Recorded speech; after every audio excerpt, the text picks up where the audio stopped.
ही गोष्ट आहे वडील आणि मुलाची, राजेश्वर आणि लक्ष्मणची. त्यांनी त्यांच्या आयुष्यात कधीच शहर पाहिलं नव्हतं. खूप दिवसानंतर अखेर ती सकाळ आलीच, जेव्हा त्यांच्या मनात शहर पाहण्याची आशा जागृत झाली. उठ लक्ष्मण, अरे बघ कोंबडी घोडा सगळे उठलेत आणि तू अजूनही घोरत पडलायस. अरे उठ पटकन, उठ उठ.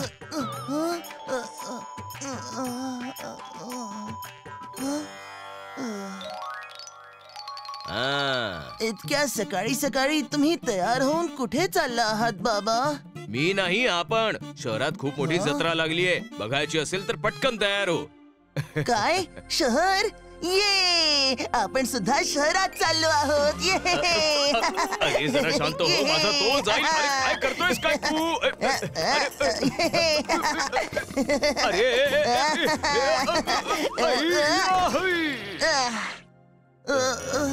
क्षमा करा बाबा, मी लगेच तयार होऊन येतो.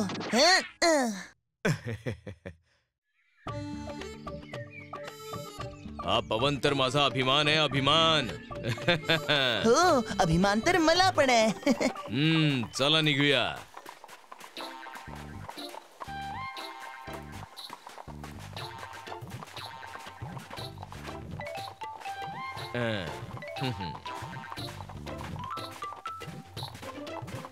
अरे काय माणसं आहेत ही, सोबत घोडा असताना देखील पायी चालत जात आहेत.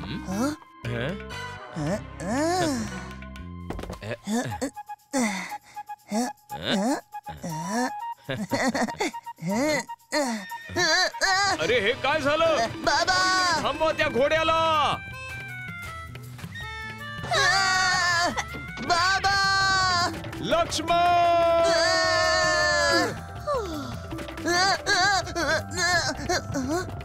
अरे वा, घोडेस्वारीचा आनंदच निराळा आहे.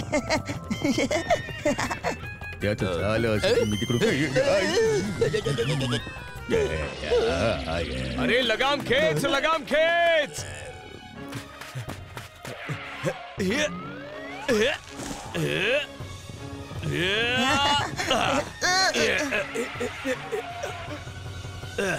पकडलं. आता कुठेही पळून जाऊ शकणार नाहीस.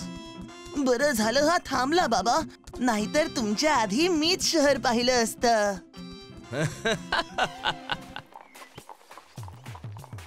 काय जमाना आलाय बघा. वडील पायी चाललेत आणि मुलगा घोड्यावर स्वार झालेला आहे. काय बोलणार, आजकालची मुलं सुद्धा ना. बरोबर बोललास.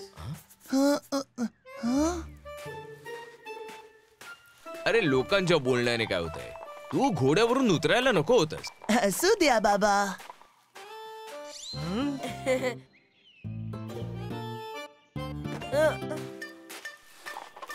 ए चल चल खाली उतर चल. लहान मुलगा पायी चालतोय आणि स्वतः मात्र राजासारखा घोड्यावर स्वार होऊन चाललायस का? चल उतर खाली. अरे नाही नाही, तुमचा गैरसमज होतोय काका. चुप, एकदम चुप. अजून काही बोलायचं नाही.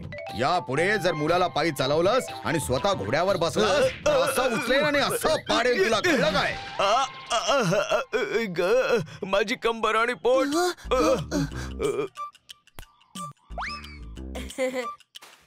खूपच विचित्र माणसं आहेत ही.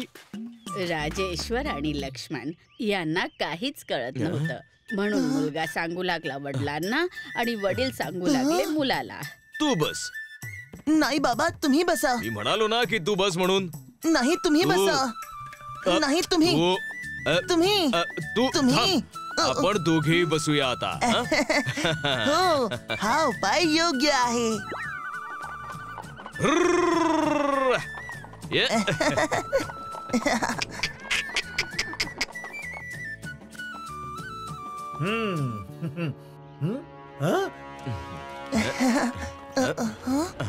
अरे अरे काय त्रास आहे हा आता? त्रास हा नाही, तुम्ही देत आहात. बिचारा बोलू शकत नाही तरी ह्याचे हावभाव तरी समजून घ्या. बघा तरी तुम्हा दोघांचं वजन उचलून उचलून बिचारा केवढा थकलाय. निर्दयी कुठचे. क्षमा कर दादा, तुम्ही तर आमचे डोळे उघडलेत. या बिचाऱ्यासोबत आम्ही खूपच अन्याय केलाय. याने आमचं वजन खूप वेळ उचललं. आता आम्ही याला उचलू.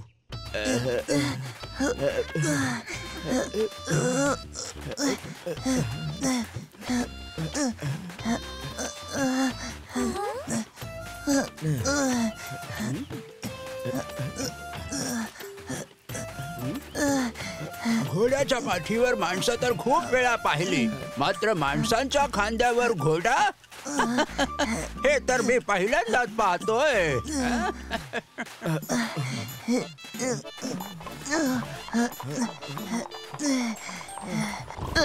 अरे आता ह्याला काय झालं?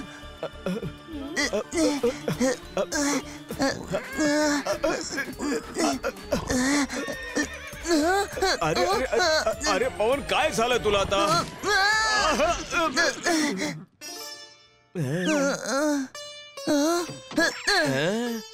बाबा तुम्हाला लागलं तर नाही ना?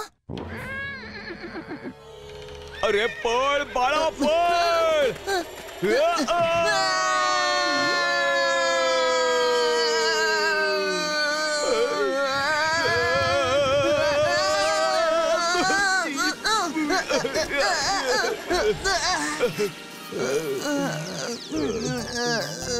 अरे माझा पवन,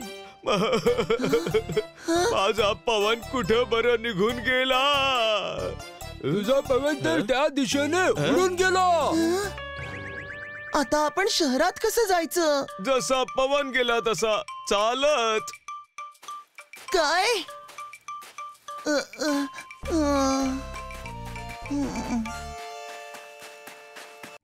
If you like this video, subscribe to our channel Murthy Media.